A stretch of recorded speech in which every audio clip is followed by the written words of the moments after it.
Capítulo 4. Había olvidado completamente que Lawrence Reading estaba invitado a cenar con nosotros. Me quedé muy sorprendido cuando Griselda entró en el gabinete y me avisó que solo faltaban 2 minutos para sentarnos a la mesa. «Espero que todo esté bien», dijo Griselda mientras yo subía las escaleras. «He meditado acerca de lo que me dijiste durante la comida. Y he pensado en algunas cosas muy agradables para la cena. Puedo decir de paso que nuestra cena sobrepasó ampliamente la afirmación de Griselda de que las cosas iban mucho peor cuando se ocupaba de ellas. El menú era de concepción ambiciosa, y Mary pareció haberse propuesto dejar algunos platos crudos y otros excesivamente cocidos. Ni siquiera pudimos gozar de unas ostras encargadas por Griselda, pues en toda la casa no se encontró nada con qué abrirlas, impedimento que descubrimos en el momento de sentarnos a la mesa. Llegué a dudar de si Lawrence Reading aparecería. No le sería difícil encontrar una excusa para justificar su ausencia. Llegó, sin embargo, puntualmente, y los 4 nos dirigimos al comedor. Lawrence Reading posee una personalidad innegablemente activa. Debe de tener unos 30 años de edad. Su cabello es oscuro, pero sus ojos son de un azul que asombra por su brillo. Es de la clase de hombres que todo lo hacen bien. Conoce muchos juegos, tira magníficamente, es un buen actor aficionado y sabe contar con agrado una historia. Creo que por sus buenas corre sangre irlandesa. Es tal cual la idea que uno tiene de un típico artista. En mi opinión es un pintor inteligente, aunque mis conocimientos artísticos son limitados. Era natural que esa noche en particular apareciera algo distrait. Pero se comportó admirablemente y no creo que Griselda o Dennis notaran algo raro en él. Posiblemente ni yo mismo lo hubiera observado de no haber conocido el caso con anterioridad. Griselda y Dennis estaban muy alegres y contaron diversas anécdotas acerca del Dr. Stone y de Miss Cram, que constituían el escándalo local. Súbitamente me di cuenta, apenado, de que la edad de Dennis era más cercana a la de Griselda que la mía. Se dirige a nosotros en distinta forma. Yo soy el tío Len, pero ella es simplemente Griselda. Me debe haber perturbado Mistress Prociro porque en general no hago esas reflexiones sin provecho. Ese pensamiento me entristeció algo. Griselda y Dennis fueron demasiado lejos con sus historias. Pero no tuve ánimos para intervenir y para poner orden. Siempre me ha parecido desagradable que la simple presencia de un clérigo puede hacer comportarse a las personas de una forma no natural en ellas. Lawrence tomó parte animadamente en la conversación. Sin embargo, me di cuenta de que sus ojos se dirigían en mí en varias ocasiones. Y no me sentí sorprendido cuando, después de cenar, se las compuso para llevarme a mi gabinete. Sus maneras cambiaron tan pronto estuvimos a solas. Su rostro se ensombreció. Parecía casi anonadado. «¿Sorprendió usted nuestro secreto, señor?», dijo. «¿Qué piensa hacer?». Pude hablar con mayor claridad a Reading que a Mistress Prociro. Y lo hice. Encajó muy bien mis palabras. «Desde luego», dijo cuando hube terminado. «Es natural que diga usted tales cosas. Usted es sacerdote. Mis palabras no encierran sentido ofensivo alguno. En realidad, creo que probablemente tiene usted razón. Pero lo que existe entre Anne y yo es distinto a todo lo demás». Repuse que la gente venía afirmando tal cosa desde el amanecer de los tiempos, y una sonrisa apareció en sus labios. «¿Quiere usted decir que todos creen que su caso es único?». «Quizás sea así, pero hay algo distinto que usted debe creer». Me aseguró que hasta aquel momento nada malo había sucedido. Afirmó que Anne era la mujer más fiel y leal que jamás conociera. Sin embargo, ignoraba lo que podría suceder. «Si se tratara de una novela», añadió tristemente, «el viejo moriría y todos nos sentiríamos felices». Le reproché sus palabras. «No quiero decir que le clavaría un cuchillo en la espalda, aunque estoy dispuesto a agradecérselo fervientemente a quien lo hiciese. Nadie en el mundo puede sinceramente hablar bien de él, Me extrañé que la primera Mistress Prociro no lo matase. La conocí hace algunos años y me pareció una de esas peligrosas mujeres que jamás pierden la calma. Él anda siempre metiendo las narices donde no le importa, buscando continuos embrollos, peor que el diablo, y con un carácter terrible. No puede usted imaginarse cuánto debe soportar Anne. Si yo tuviera dinero me la llevaría inmediatamente. Entonces le hablé con vehemencia. Le supliqué que se alejara de St. Mary Mead. Permaneciendo en el pueblo solo contribuiría a hacer a Mistress Prociro más desgraciada aún. La gente hablaría y las murmuraciones llegarían a oídos del coronel Prociro. La única persona que habría de sufrir por ello sería Mistress Prociro. Lawrence protestó. Usted es el único que está enterado de ello. Mi querido amigo, usted no conoce el instinto detectivesco de la gente del pueblo. En St. Mary Mead todo el mundo está al tanto de los secretos del prójimo. No tienen nada mejor que hacer durante todo el día. Admitió que esto era verdad, pero que todos creían que estaba enamorado de Lettice. ¿No se le ha ocurrido que la propia Lettice puede también pensarlo? Pareció bastante sorprendido ante esta idea. Afirmó que Lettice no se preocupaba en lo más mínimo de él, y que no estaba enamorado de Lettice. Es una muchacha extraña, dijo. Parece estar siempre ensimismada, pero creo que realmente es una muchacha muy práctica. Creo que su vaguedad no es sino una pose. Letty sabe muy bien lo que hace. Hay en ella algo extrañamente vengativo. Es curioso que odia a Anne. Sencillamente la aborrece, a pesar de que Anne ha sido un perfecto ángel para ella. Naturalmente no acepté implícitamente sus palabras. Para un hombre enamorado, la mujer de sus sueños es siempre un ángel. Sin embargo, en cuanto yo había podido observar, Anne siempre se había portado bondadosa y cariñosamente con su hijastra.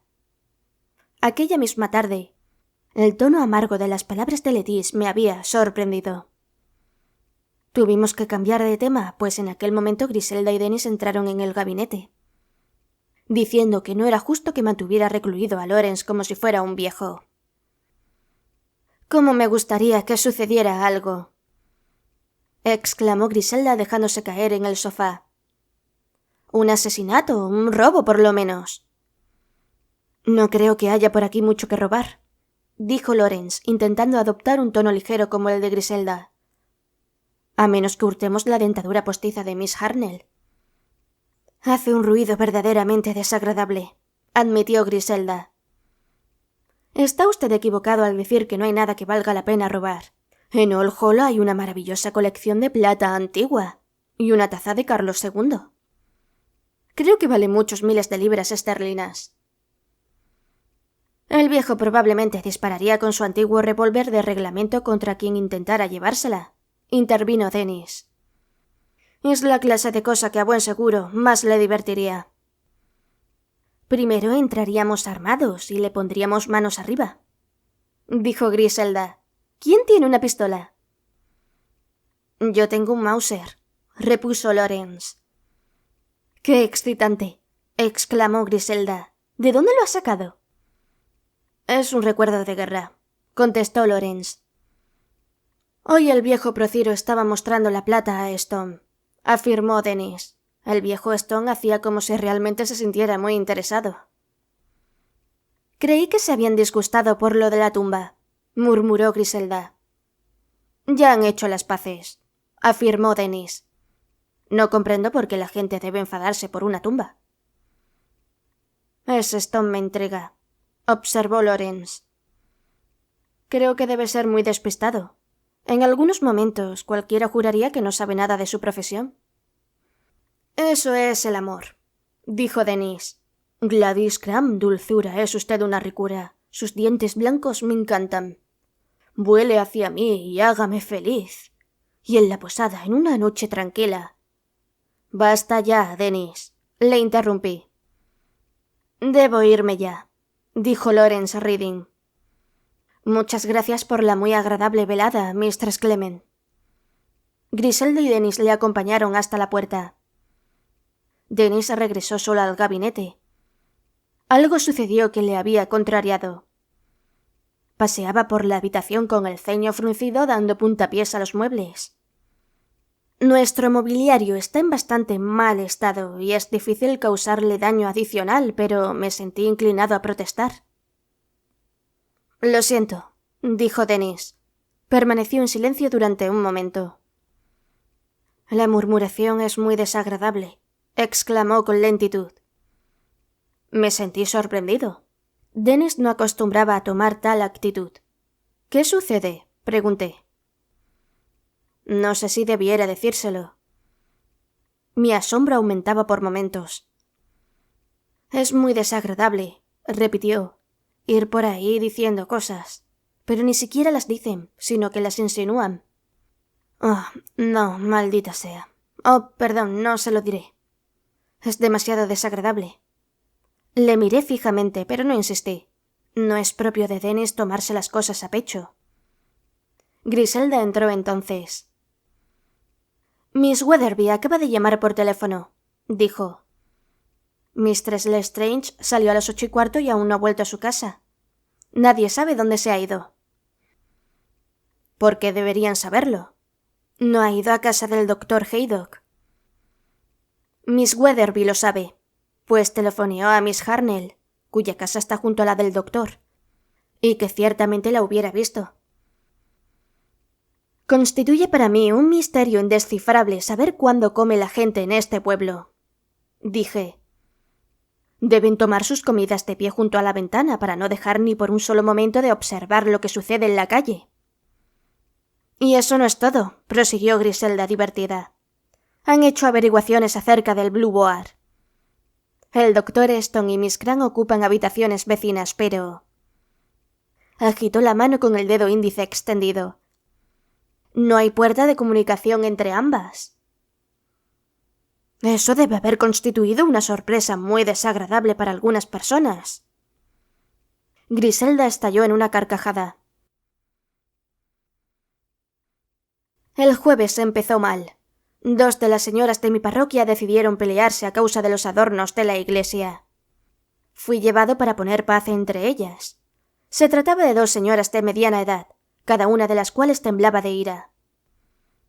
De no haber sido algo tan doloroso, hubiera constituido un interesante fenómeno físico. Después tuve que regañar a 2 de nuestros monaguillos por su persistencia en chupar caramelos durante los servicios religiosos. Y tuve la impresión de que no me ocupaba de ello en la forma de vida. Más tarde, nuestro organista, que es muy sensible, se sintió ofendido por algo y hubo que calmarle. 4 de mis pobres feligreses se rebelaron abiertamente contra Miss Harnell, que, ciega de ira, vino a contármelo. Me dirigí a casa cuando encontré al coronel Prociro. Estaba magnífico de humor, pues como magistrado acababa de condenar a penas de cárcel a 3 cazadores furtivos. «Hay que ser estricto», exclamó casi a gritos. Era ligeramente sordo y levantaba la voz como suele hacerlo la gente que tiene tal defecto. Me dicen que ese pillo de Archer, que salió en libertad ayer, jura que se vengará de mí. Los hombres amenazados viven mucho tiempo, dice el refrán. La próxima vez que le sorprenda cazando mis faisanes, le enseñaré cuánto me preocupa su venganza. Se procede hoy con demasiada lasitud. Creo que la gente debe arrastrar las consecuencias de sus actos. Siempre se me pide que tenga lástima de las esposas e hijos de los acusados. Es una tontería. ¿Por qué debe un hombre escapar a las consecuencias de lo que ha hecho simplemente por el hecho de estar casado y tener hijos? Quien infringe la ley, sea médico, abogado, clérigo, cazador furtivo o un borracho haragán, debe ser castigado por ello. Estoy seguro de que usted es de mi misma opinión, ¿no es verdad? ¿Olvida usted que existe algo más sublime?, repuse. La piedad. Yo soy un hombre justo, replicó. Nadie puede negarlo. No contesté. ¿Por qué no responde usted? Me gustaría saber lo que piensa. Vacilé un instante, pero finalmente decidí hablar. Estaba pensando que cuando mi hora llegue, sentiría no poder alegar en mi favor, sino que he procedido siempre con justicia, porque entonces sería medido con la misma vara. Bah, necesitamos un poco más de cristiandad militante. Creo haber cumplido siempre con mi deber. Bien, no hablemos más de ello. Esta tarde pasaré por la vicaría. Vendré a las 6:15 en lugar de las 6, si no le importa. Debo ver a alguien en el pueblo. A esa hora me conviene perfectamente. Agitó el bastón y siguió su camino. Al dar la vuelta vi a Hawes. Me pareció que tenía aspecto enfermizo aquella mañana. Tenía la intención de regañarle suavemente por varias pequeñas cosas, pero al ver su cara creí que aquel hombre estaba verdaderamente enfermo. Se lo dije, pero él lo negó, aunque no con mucha vehemencia. Finalmente admitió que no se encontraba muy bien y pareció aceptar mi consejo de que se metiera en la cama. Comí rápidamente y salí para hacer algunas visitas. Griselda había ido a Londres en el tren económico de los miércoles. Regresé alrededor de las 4:45 con la intención de hacer el esbozo de mi sermón para el próximo domingo, pero Mary me dijo que Reading me esperaba en el gabinete. Paseaba agitadamente arriba y abajo de la habitación, con aspecto preocupado. Estaba pálido y parecía deshecho. Se volvió cuando entré. He pensado en lo que usted me dijo anoche, señor. No he podido dormir a causa de ello. Tiene usted razón, debo cortar por lo sano y alejarme de aquí. Mi querido muchacho, repuse. Estaba usted en lo cierto en cuanto a Anne. Solo la haré más desgraciada quedándome. Es demasiado buena. Comprendo que debo marcharme. Creo que ha tomado usted la mejor decisión, repuse. No ignoro que es dolorosa, pero es lo mejor que puede hacer. Vi que pensaba que mis palabras eran muy fáciles de decir para quien no hubiera de sufrir las consecuencias de su acto. ¿Querrá usted cuidar de Anne? Necesita un amigo. Tenga la seguridad de que haré por ella cuanto pueda. Gracias, señor. Me estrechó la mano. Es usted una buena persona. Esta tarde me despediré de ella y después seguramente prepararé mi equipaje para partir mañana. De nada servirá prolongar la agonía. Muchas gracias por haber permitido utilizar el cobertizo como estudio. Siento no haber podido acabar el retrato de Mistress Clement. No se preocupe por ello, amigo mío. Buena suerte y que Dios le bendiga.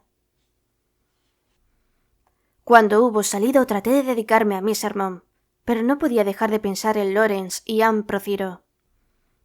Tomé una taza de un té bastante desagradable, frío y negro, y a las 5:30 sonó el teléfono. Se me informó que Mistress Abbott, de Lower Farm, estaba muriendo y se me pidió que acudiera a su lado sin demora. Inmediatamente llamé a Old Hall, pues Lower Farm se hallaba casi a 3 kilómetros de distancia, y no me sería posible estar de regreso a las 6:15. Jamás he podido aprender a montar en bicicleta. Me contestaron que el coronel Prothero acababa de salir en el coche, y me marché tras decirle a Mary que salía a causa de una llamada, y que estaría de regreso a las 6:30. Capítulo 5. Eran cerca de las 7 cuando me acercaba de regreso a la puerta de la verja de la vicaría. Antes de llegar ésta se abrió, y Lawrence Reading salió. Se detuvo en seco al verme y su aspecto me llamó la atención. Parecía a punto de volverse loco. Sus ojos miraban de una manera extraña. Estaba terriblemente pálido y todo su cuerpo temblaba. Por un instante pensé que debía haber estado bebiendo, pero deseché la idea. «Hola», dije. «¿Venía usted a verme?» «Siento haber tenido que salir. Acompáñeme». «Debo ver a Prothero para tratar acerca de algunas cuentas, pero creo que no emplearemos mucho tiempo en ello». «Prothero», dijo echándose a reír. «¿Prothero? ¿Debe ver a Prothero? Ya lo verá. Oh, Dios mío». Le miré asombrado e instintivamente alargué una mano hacia él. Se echó rápidamente a un lado. «No», casi gritó. «Debo alejarme de aquí para pensar. Debo pensar». Echó a correr y de pronto lo perdí de vista en la carretera que conduce al pueblo. No pude evitar volver a pensar que había bebido. Finalmente meneé la cabeza y me dirigí a la vicaría. La puerta delantera está siempre abierta, pero a pesar de ello pulsé el timbre. Mary apareció secándose las manos en el delantal. «Por fin ha regresado usted», observó. «¿Ha venido el coronel Prothero?», pregunté. «Espera en el gabinete. Llegó a las 6:15». «¿Ha estado aquí también Mr. Reading?», Vino hace unos minutos y preguntó por usted. Le dije que no tardaría en regresar y que el coronel Prociro estaba guardando en el gabinete. Entonces dijo que también le esperaría. Debe de estar allí en el despacho. No, no está, dije. Acabo de encontrarle en la calle. ¿No le oí salir? Entonces no habrá esperado más de 2 minutos. ¿La señora no ha regresado de la ciudad? Asentí con aire ausente. Mary volvió a la cocina y yo me dirigí al gabinete y abrí la puerta. Después de la penumbra del pasillo, el sol de la tarde que entraba por la puerta-ventana me hizo parpadear. Di 1 o 2 pasos por la habitación y me detuve repentinamente. Durante un instante me fue imposible comprender el significado de lo que mis ojos vieron. El coronel Prociro yacía de bruces sobre mi escritorio. Era una postura antinatural. Sobre el tablero había un charco de sangre que goteaba al suelo con un horrible sonido. Con un esfuerzo crucé la habitación. Su piel estaba fría. La mano que levanté cayó pesadamente al soltarla. Estaba muerto, con un balazo atravesándole la cabeza. Abrí la puerta y llamé a Mary. Le ordené que corriera lo más deprisa posible a buscar al doctor Haydock, que vive en la esquina de la calle, y que le dijera que había ocurrido un accidente. Regresé al gabinete, cerré la puerta y aguardé la llegada del médico. Afortunadamente, Mary le encontró en casa. Haydock es una buena persona, alto y fuerte, y de facciones nobles. Enarcó las cejas cuando señalé en silencio a través de la habitación, pero, como verdadero médico, no demostró señal alguna de emoción. Se inclinó sobre el cadáver y lo examinó rápidamente. Después se irguió y me miró. ¿Qué? Pregunté. Está muerto. Murió hace una media hora. ¿Suicidio? No, además, si se hubiera dado muerte a sí mismo, ¿dónde está el arma? Tenía razón, no había señal alguna por allí del arma homicida. Alzó el teléfono. Voy a avisar a la policía. Al rato colgó y vino hasta el sitio en que yo estaba sentado. Es un asunto que, a decir verdad, es muy feo. ¿Cómo lo encontró? Se lo expliqué. Es un asunto muy feo, repitió. ¿Es un asesinato? Pregunté débilmente. Así parece. Quiero decir, ¿qué otra cosa puede ser? Es extraordinario. Me pregunto quién podría estar lo suficientemente resentido con él para matarle. Naturalmente sé que no gozaba de mucha popularidad, pero eso no suele ser razón que explique un asesinato. Hay una cosa curiosa, observé. Esta tarde me llamaron por teléfono para que acudiera junto a un feligrés moribundo. Cuando llegué a su casa se sorprendieron de verme. El supuesto enfermo goza de magnífica salud, y su esposa negó en redondo haberme llamado. Haydock frunció el ceño. Es efectivamente muy curioso. Fue una manera sencilla de quitarle de en medio. ¿Dónde está su esposa? Ha ido esta mañana a Londres. ¿Y la doncella? Está en la cocina, al otro extremo de la casa, desde donde probablemente no puede oír lo que sucede aquí. Es un asunto feo, insistió. ¿Quién sabía que Prociro vendría a su casa esta tarde? Habló de ello esta mañana en plena calle en el pueblo y, como de costumbre, lo hizo a gritos. Con lo cual todo el mundo se enteró. De todas maneras, si hubiera sabido. ¿Conoce a alguien que estuviese resentido con él? El rostro desencajado de Lawrence Reading me vino a la mente. El ruido de unos pasos que se acercaban por el pasillo me evitó contestar. La policía, dijo mi amigo, poniéndose en pie. Nuestras fuerzas policiales estaban representadas por el agente Hurth, de aspecto importante, pero ligeramente desconcertado. Buenas tardes, caballeros, saludó. El inspector llegará dentro de un momento. Entretanto, seguiré sus instrucciones. Tengo entendido que el coronel Prociro ha sido encontrado muerto en la vicaría. Hizo una pausa y miró con fría sospecha, que traté de contrarrestar con mi aspecto de inocente. No deben tocar nada hasta que llegue el inspector, dijo, dirigiéndose hacia el escritorio con toda premura. Sacó una libreta de apuntes, humedeció la mina del lápiz y nos miró con aire expectante. Repetí mi historia acerca de la forma en que encontré al muerto. Cuando lo hubo anotado, lo que le llevó bastante tiempo, se volvió hacia el doctor. ¿Cuál fue, en su opinión, la causa de la muerte, doctor Haydock?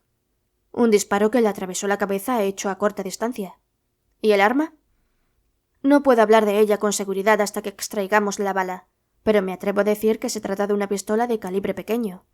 Posiblemente una Mauser del 25. Me sobresalté recordando nuestra conversación de la noche anterior y la declaración de Lawrence Reading. El agente de policía desvió hacia mí su mirada fría. ¿Dijo usted algo, señor? Negué con la cabeza. Las sospechas que yo pudiera albergar no eran sino simples suposiciones y, por tanto, debía guardarlas para mí. ¿Cuándo, según su opinión, ocurrió el crimen? El doctor vaciló antes de contestar. Lleva muerto poco más de media hora, según parece. Desde luego no mucho más tiempo. Hurth se volvió hacia mí. ¿Oyó algo la cocinera? Creo que no, repuse, pero será mejor que se lo pregunte usted a ella.